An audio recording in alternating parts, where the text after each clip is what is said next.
Көтөрүлүп кетти. Кумабы бул? Карамарт кумабы? Жок. Карамартта кум окшойт, куму.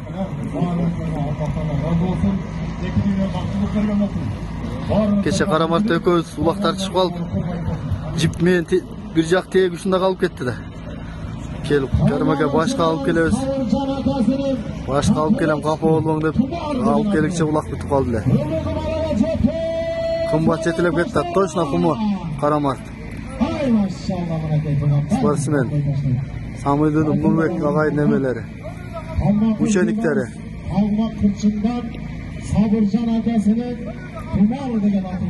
Бүгүн Карамартта дагы ынтымак улак болду. Шакырды эле, бияка барам деп бара албадым да. Кече Кадууда улак болгон ынтымак. Кече да бара албагам.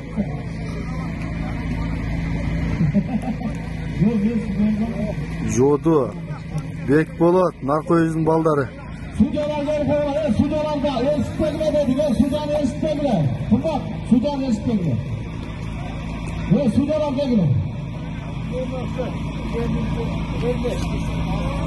Каралманын корсаты. Ассаламу алейкум ат сүйүүчүлөр, амансыздарбы?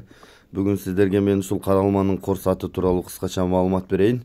Буга чейин Бекей Каман Баатыр урпактары берген улакты эки тайга ушул Карамартты кум алып чыкканда видеосунда коюп өттүк.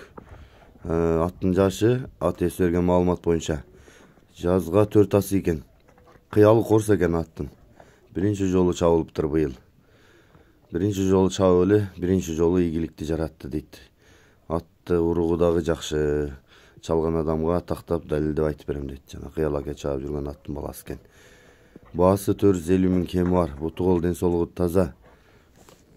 Үйнүн бийиктиги 1,60 см дейт. Ошого ченеп ала берсин дейт. Калган маалыматтар телефондо болот. Аттын турган дареги Жалал Абад обласы Сузак районуна караштуу Жаңгак Зарлуу Каралма токоюнда турат экен. Кимге жакса чалып айланыша бересиздер. Аттын баасы 450 000, дагы кайталайын. Таза кыргыз жылкысы, чуркап жүргөн аттардын баласы дейт.